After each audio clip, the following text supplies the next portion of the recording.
अस्सलाम वालेकुम। मैं प्रोफेसर फ़ारूक तौसीफ़ यूजीआई से आपके सामने दोबारा से हाज़िर हूँ। हम लोग पाक स्टडीज़ का जो पहला चैप्टर है उसको डिस्कस कर रहे हैं। हमने जो दो questions according to unique notes जो हैं वो डिस्कस किए हैं। अब हमने तीसरा टॉपिक जो है, जो कि क्वेश्चन वाइज इसमें हमारे पास जो है वो मौजूद हैं, उस पर डिस्कशन करनी है।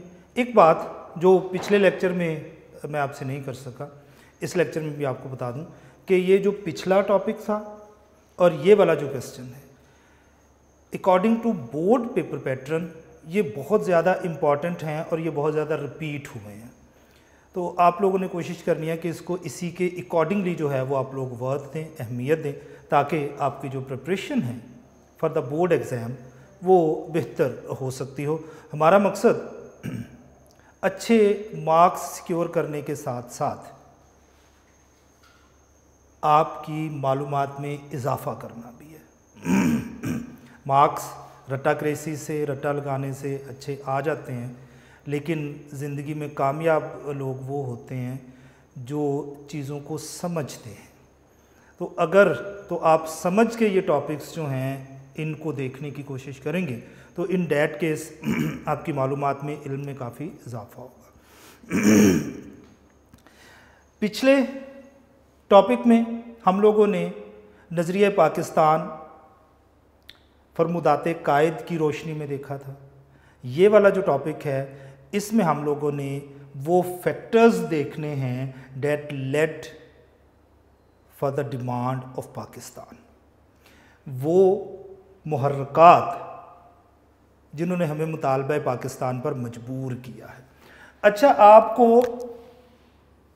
इससे एक बात वाज़ेह हो जानी चाहिए, मुहर्रिक की जमा है। मुहर्रिक वो चीज़ जो आप में किसी काम को करने के लिए तहरीक पैदा करे, आपको मोटिवेट करे, आप लोग ये काम करें, वो मुहर्रिक होते हैं। अब हम में से बहुत सारे लोग वो ऐसा सोचते हैं, हमारी सोसाइटी में ऐसे लोग मौजूद हैं जो हमारे माशरे का हिस्सा हैं, कि जो पाकिस्तान है ये मार्ज़ वजूद में आया है एक एक्सीडेंट की वजह से, हादसाती तौर पर बन गया है। इसमें हमने उनके इन्हीं ख्यालात की नफ़ी करनी है।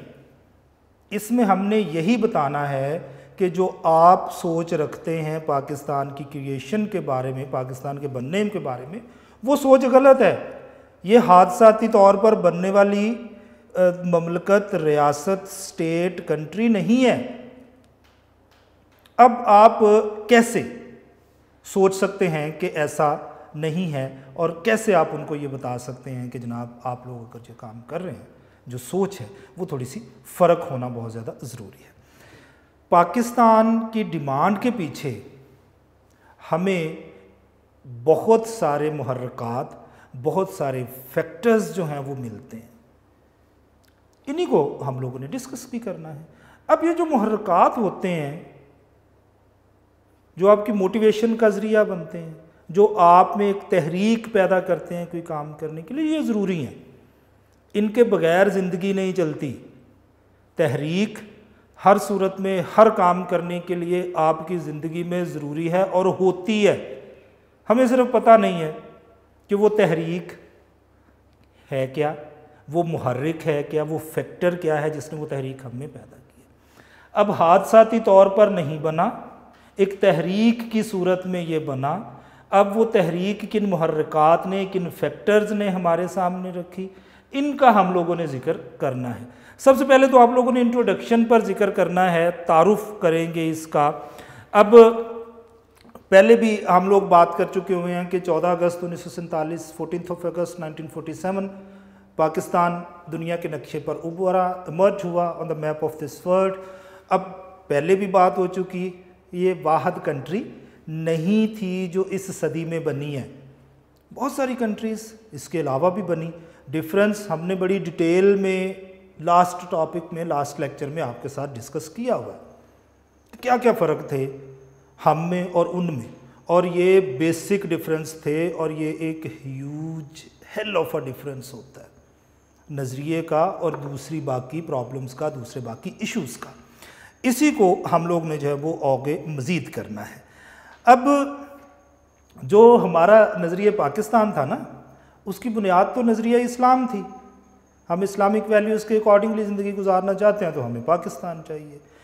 अब पाकिस्तान हासिल करने के पीछे इसके अलावा कौन कौन सी चीज़ें हैं? सबसे पहली चीज़ कम्युनल राइट्स, फ़िरका वाराना फसादात। यहाँ पर सेक्टेरियन राइट्स नहीं लिखा हुआ। किसी एक मज़हब के मानने वाले मुख्तलिफ लोग जब एक दूसरे के साथ लड़ाई झगड़े में होते हैं तो वो सेक्टेरियन इश्यूज़ कहलाते हैं। यहाँ पर कम्युनल राइट्स का जिक्र है। दो डिफरेंट कम्युनिटीज़, दो डिफरेंट कौमें हैं जो एक दूसरे के खिलाफ लड़ती हैं। इस्लाम तो इसकी इजाज़त नहीं देता। इस्लाम तो ये कहता है कि आप जिस मुल्क के शहरी हैं उस मुल्क का हर शहरी, चाहे वो किसी भी मज़हब से ताल्लुक़ रखता हो, उसकी जान माल इज़्ज़त की रखवाली करना, इबादत गाहों की रखवाली करना वो मुस्लिम्स पर फ़र्ज़ है। तो हम तो इस किस्म के किसी मामले में पड़ने वाले नहीं हैं। हिंदू एक बात कहता है, हिंदू ये कहता है कि हम लोग यहाँ पर आज़ादी के बाद राम राज जो है वो उसको इम्प्लीमेंट करेंगे। अब ये राम राज क्या है? हम लोग जानते हैं कि उनका एक देवता है जिसको लॉर्ड रामा या राम के नाम से हम लोग जानते हैं। उसने हिंदुस्तान के एक मखसूस इलाके में हुकूमत भी कर रखी है। उसके बाप की वो हुकूमत थी, उसी को उसने आगे जो है वो चलाया था। अब वो ये कहते थे कि जब हिंदुस्तान आज़ाद होगा तो यहाँ पर हर सूरत में हम लोग राम राज को इम्प्लीमेंट करेंगे, अप्लाई करेंगे। अब बच्चों, ऐसा मुल्क जिसकी हुकूमत ही राम राज पर यानी कम्प्लीटली हिंदुइज़्म पर बेस करती हो, आपका क्या ख्याल है वहाँ पर इस्लाम पनप सकेगा, फ्लरिश कर सकेगा, आगे बढ़ेगा? सवाल ही पैदा नहीं होता।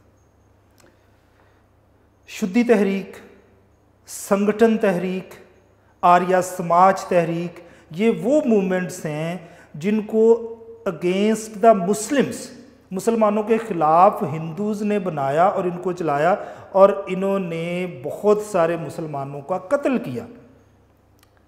अब बेटा, जिस जगह पर अभी हुकूमत इनकी नहीं है, हुकूमत किसी दूसरे बंदे के पास है, वहाँ पर ये मुसलमानों का कत्लेआम कर रहे हैं, तो आप सोच सकते हैं कि अगर हुकूमत इनके पास आ जाती है तो फिर क्या हालात होंगे मुसलमानों के। और मैं बार बार आपको पिछले लेक्चर में भी मिसाल दे रहा था, अब भी दे रहा हूँ कि आजकल अगर आप लोग देखें तो सिर्फ एक शक की बुनियाद पर कि इस बंदे ने गाय का गोश्त खाया था, उसके घर पर हमला करके उसको कत्ल कर दिया जाता है। देखा नहीं किसी ने, शक है। अब ऐसे मुल्क में आप रह सकते थे उनके साथ? तो हमने कहा जी हमारा यूनाइटेड इंडिया में हिंदूज़ के साथ रहना मुमकिन नहीं है, हमें हर सूरत में सेपरेट होमलैंड की ज़रूरत है, अलग वतन की ज़रूरत है, जहाँ पर हम लोग अकॉर्डिंग टू इस्लाम अपनी ज़िंदगियाँ गुजार सकें। ये बड़ा इम्पॉर्टेंट फैक्टर, बहुत ही अहम मुहर्रिक है, जिसने हमारे अंदर एक नया जोश, वलवला, एक तहरीक, एक मूवमेंट पैदा की, हमें मोटिवेट किया कि आप लोग अपने लिए अलग वतन हासिल कर लो, वरना अगर आप इनके साथ यहाँ पे रहे तो आप लोग जो अब हालत देख रहे हो, हालात इससे कहीं ज़्यादा वर्स्ट, कहीं ज़्यादा बुरे होने जा रहे हैं। बताना था, मकसद था। लीडर्स का काम आप लोगों को बताना है, और वो मोटिवेशन आपको गाहे बगाहे लीडर्स की तरफ से दी गई है, ये याद रखिएगा। अब इन राइट्स में समटाइम्स पूरा का पूरा विलेज, मुकम्मल गांव जो है उसको जला दिया गया था, जिंदा लोग जला दिए गए, कसूर वो मुस्लिम से। और अभी हुकूमत अंग्रेज़ की है, हिंदूज़ के हाथ नहीं आई, और अगर हिंदूज़ के हाथ आ जाती है तो मुस्लिम लीडर्स का ये कहना था कि ये हशर इससे कहीं ज़्यादा बुरा होने जा रहा है, और वो हम लोग देख रहे हैं कि बुरा होता चला जा रहा है। कहने को वो एक सेकुलर गवर्नमेंट है, एक सेकुलर हुकूमत है, लेकिन वहाँ पर प्योरली हिंदुइज़्म इम्प्लीमेंटेड है, उन्होंने उसका नफाज वहाँ पे कर रखा है, राम राज वहाँ पर अप्लाइड है, जिसकी वजह से वहाँ पर हालात जो हैं वो ख़राब से ख़राब होते चले जा रहे हैं। इस्लाम जैसा कुशादा जहन रखने वाला दीन कायनात में और कोई नहीं है। इस्लाम आपको बर्दाश्त, टॉलरेंस का सबक देता है दूसरे मज़ाहब को, बल्कि उनकी हिफाजत की ज़िम्मेदारी आपके फ़राइज़ में शामिल कर देता है। आपने हर सूरत में ये काम करना है। इसको हिंदू मुस्लिम फसादात भी कहा जाता है। हेडिंग देते हुए ये याद रखिएगा कि अगर कहीं पर हिंदू मुस्लिम शॉर्ट क्वेश्चन आ जाता है कि हिंदू मुस्लिम फसादात पर नोट तहरीर करें, तो आपने फ़िरका वाराना फसादात या कम्युनल राइट्स जो हैं इन्हीं को वहाँ पर डिस्कस करना है। अच्छा, इसमें दूसरी इम्पॉर्टेंट चीज़ सोशल एनवायरनमेंट या माशरती हालात हैं। हम लोगों ने पिछले टॉपिक में, पिछले लेक्चर में कायदे आज़म के फरमुदात या सेइंग्स में ये पढ़ा था कि मुसलमान हिंदूज़ से कम्प्लीटली डिफरेंट हैं। माशरे में रहने के, ज़िंदगी गुजारने के हमारे और उनके जो हालात हैं वो एक दूसरे से बहुत मुख्तलिफ हैं।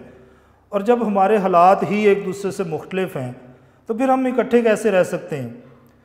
आप कोई भी ऐसा काम, चाहे वो शादी ब्याह पे हो, मौत की रस्मों पर हो, वो अगर ऐसा करते हैं कि जो हिंदुइज़्म से रिलेटेड है, तो ऐसी सूरत में आपका तो दीन ही मुकम्मल नहीं रहता है। सबसे बड़ा माशरती फ़र्क तो हमारी प्रेयर्स, हमारी इबादात में, हमारे अकायद में ही आ जाता है। तो अब ये बेसिक डिफरेंस है हमारे पास। अच्छा, अब ये जो मुस्लिम सोसाइटी है, इस्लामी मुआशरा है, इसकी बुनियाद क्या है? इस्लाम। और इस्लाम सबसे पहले तौहीद का सबक देता है। अल्लाह एक है, अल्लाह के सिवा कोई इबादत के लायक नहीं है।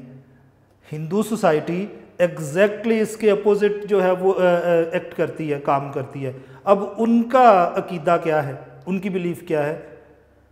हर काम करने के लिए सेपरेट गॉड और गॉडेसेस जो हैं वो मौजूद हैं। देवी देवता हैं जिनके ज़िम्मे हर काम जो है वो अलग अलग लगाया हुआ है। अब हम कहते हैं कि अल्लाह एक है, सारे काम वही करता है, सारी कायनात का मालिक है, सारी कायनात का खालिक है। वो ये कहते हैं जी ऐसा नहीं है, हर काम करने के लिए अलग अलग देवी देवता मौजूद हैं, हर बंदा अपना अपना काम करता है। और अगर आप उनकी मजहबी किताबें देखें तो आपको ये पता चलेगा कि वहाँ पर जो उनकी मजहबी किताबों में बड़ी लड़ाइयाँ लड़ी गई हैं ना, उनकी बेस ही ये है कि एक देवता ने किसी दूसरे देवता के काम में इंटरफेयर किया है।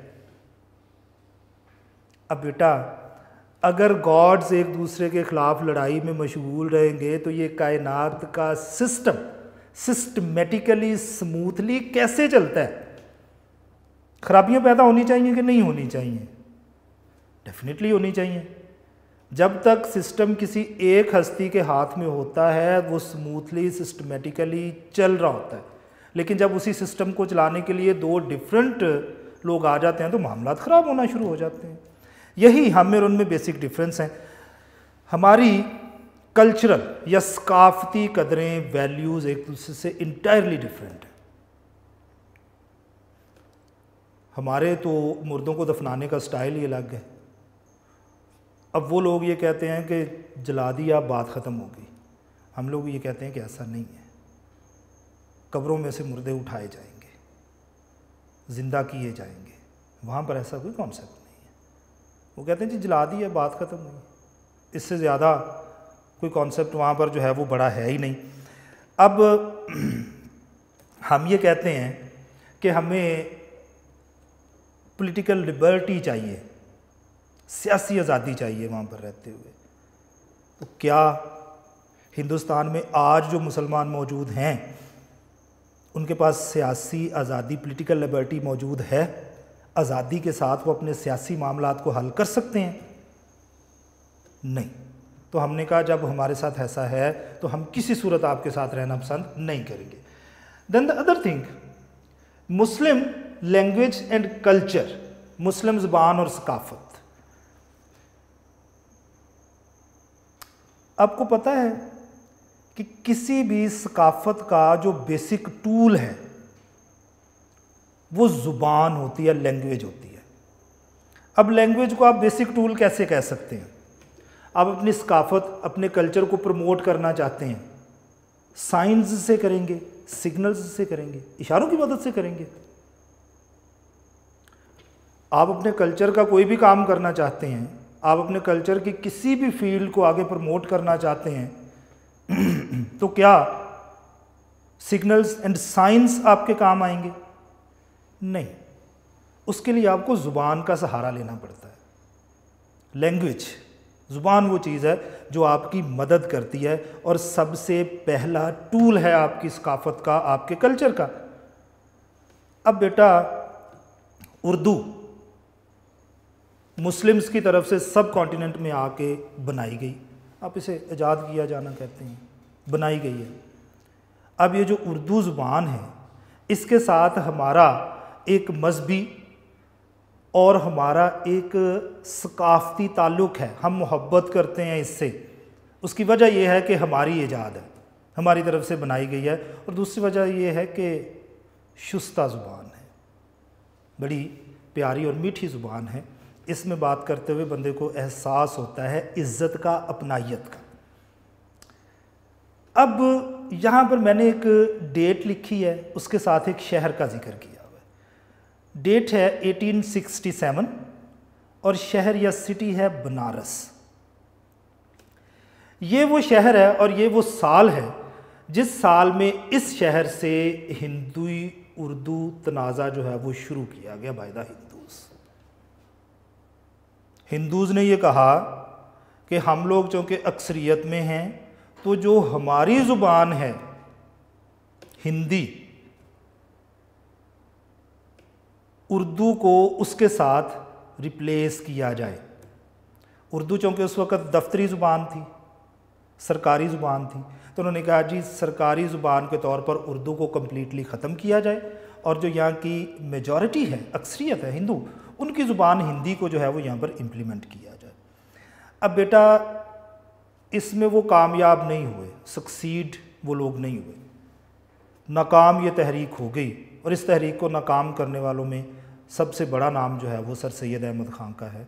उन्होंने उर्दू बचाओ तहरीक जो है वो शुरू की और उर्दू को बचाने में सर सैयद अहमद ख़ान ने बड़ा अहम रोल अदा किया। इसके अलावा उनके जो हम असर हैं उन्होंने भी इसमें बड़ा इंपॉर्टेंट रोल अदा किया, लेकिन इसमें सबसे अहम रोल जो है वो सर सैयद अहमद ख़ान का है। अच्छा, वो कामयाब तो नहीं हुए, लेकिन इससे मुसलमानों को एक फ़ायदा हो गया। पहली बात तो आपसे करना ये ज़रूरी है कि क्या अगर उर्दू उस वक़्त ख़त्म हो जाती, आपका कल्चर या आपकी सकाफ़त बाकी बचती? नहीं, क्योंकि जिस चीज़ पर आपका सकाफ़त जो है उसकी प्रमोशन है वो चीज़ ही ख़त्म हो गई है, तो आहिस्ता आहिस्ता फिर वो आपकी सकाफ़त की बाकी पहलू भी जो है वो ख़त्म कर देते। तो ऐसी सूरत में बेटा हमें फ़ायदा ये हुआ कि हमें हिंदूज़ की सोच का पता चल गया। हमें सोच में ये पता चला कि जो सिर्फ़ हमारी ज़ुबान को बर्दाश्त नहीं कर रहे, वो हमारी बाकी चीज़ें कैसे बर्दाश्त करेंगे। और मज़हब तो हमारे एक दूसरे की वैसे ही बहुत बड़ी ज़िद है। तो हमने कहा जी हमें अपना कल्चर, हमें अपनी लैंग्वेज, हमें अपनी ज़ुबान और हमें अपनी सकाफ़त को बचाना है और उसके बचाने के लिए हमें काम करना पड़ेगा। तो हमने कहा जी जो हमारी ज़ुबान बर्दाश्त नहीं कर रहे वो हमें कैसे आज़ाद होने के बाद बर्दाश्त करेंगे, क्योंकि हुकूमत तो उनके हाथ में डायरेक्टली चली गई। हम जानते हैं ना कि उन्होंने कहा था कि डेमोक्रेसी आएगी, राम राज होगा। तो डेमोक्रेसी में तो अक्सरियत की हुकूमत होती है, तो जब अक्सरियत उनकी है तो हुकूमत वो डेफिनेटली उनकी होगी, तो फिर हमारी सकाफ़त और ज़ुबान के साथ वो क्या हशर करेंगे। तो इसलिए हमने कहा जी हम लोग किसी भी सूरत आपके साथ नहीं रहेंगे। यूनाइटेड इंडिया का हिस्सा रहना हमारे लिए मुमकिन नहीं है कि आप हमें कहाँ बर्दाश्त करेंगे जहाँ एक ज़ुबान बर्दाश्त नहीं हो रही। कम्युनिकेशन के लिए ज़ुबान जो है वो आपका बेसिक चीज़ होती है। अच्छा, देन टू नेशन थ्योरी, दो कौमी नज़रिया, इस पर बड़ी ही डिटेल में पिछले टॉपिक्स जो हैं उसमें हम लोग डिस्कशन कर चुके हैं। यहाँ पर हम लोग इसका जो है वो जिक्र दोबारा से करने चले जा रहे हैं। अब टू नेशन थ्योरी से मुराद दो नेशंस ही हैं, दो कौमें ही हैं जो कि सब कॉन्टिनेंट का हिस्सा हैं। हमने कायदे आज़म के जो इरशादात हैं, फरमुदात हैं, जो उनकी सेइंग्स हैं, वो पीछे उनमें भी इस चीज़ को डिस्कस किया है और कहा यह जा रहा है, हिंदू ये कहते हैं कि सब कॉन्टिनेंट में रहने वाले तमाम लोग, चाहे उनका ताल्लुक़ किसी भी मज़हब से है, रिलीजन से है, वो एक ही कौम है। जबकि हमने कहा कि ऐसा नहीं है। कायदे आज़म खुद ये कह चुके हैं कि जनाब आप कोई भी डेफिनेशन लेके आएँ इसकी कौम की, नेशन की, तो आपको मुसलमान कौम उस पर पूरी उतरती हुई नज़र आएगी। अब हमारा यहाँ पर कौमी तशख़्ख़ुस ख़त्म किया जा रहा है बेटा, हमारी आइडेंटिटी, हमारी पहचान ख़त्म करने की वो लोग कोशिश कर रहे हैं। हम इसकी इजाज़त नहीं दे रहे हैं। हम ये कह रहे हैं कि नेशंस, कौमें अलग अलग हैं तो अलग अलग ही इनके जो है वो हकूक़ भी होंगे और अलग अलग ही मुल्क होंगे। अगर ये मुल्क अलग अलग नहीं होंगे तो ऐसी सूरत में ना हम लोग आज़ादी से अपनी मजहबी रसूमात, अपने मजहबी अकायद, प्रेयर्स और बिलीफ्स पर अमल कर सकेंगे, ना आज़ादी के साथ हम लोग हिंदुस्तान में हिंदुओं के साथ रहते हुए कंप्लीटली अमल कर सकेंगे अपनी सकाफ़त पर, कल्चर पर, ट्रेडिशंस, रिवायात पर, वैल्यूज़ या कदरें जो हैं इन पर अमल नहीं कर सकेंगे। और अगर हमें इन सब चीज़ों को इस्लामिक वैल्यूज़ के मुताबिक ज़िंदा रखना है, ऐसी सूरत में ऑक्सीजन सिर्फ एक है और वो ऑक्सीजन है एक सेपरेट होमलैंड। तो ये भी एक बहुत बड़ा मुहर्रिक है, एक बहुत बड़ा फैक्टर है जिसकी वजह से हम लोगों ने पाकिस्तान जो है उसकी डिमांड अंग्रेज़ों के सामने रखी। हमने बार बार उनसे ये कहा कि जनाब अगर आप यहाँ से चले जाते हैं यूनाइटेड इंडिया को आज़ाद करके, जैसा कि हिंदूज़ और अंग्रेज़ दोनों ही चाहते थे, तो ऐसी सूरत में हमारे लिए it's just a change of masters, सिर्फ आकाओं की तब्दीली है। हमारी हालत में कोई फ़र्क नहीं आएगा। हम आपके भी ग़ुलाम थे, हिंदूज़ के भी ग़ुलाम ही रहेंगे।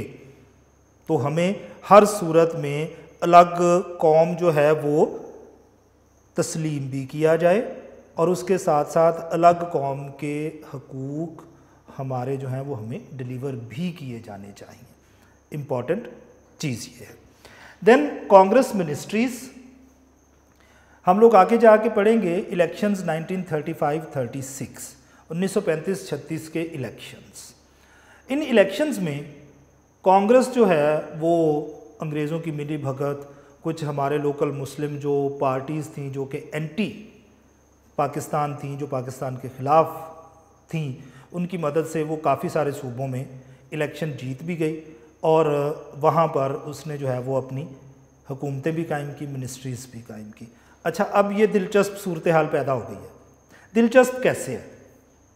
अभी हुक्मरान अंग्रेज़ है, इनके हिस्से में सिर्फ चंद मिनिस्ट्रीज़ आई हैं कुछ सूबों में।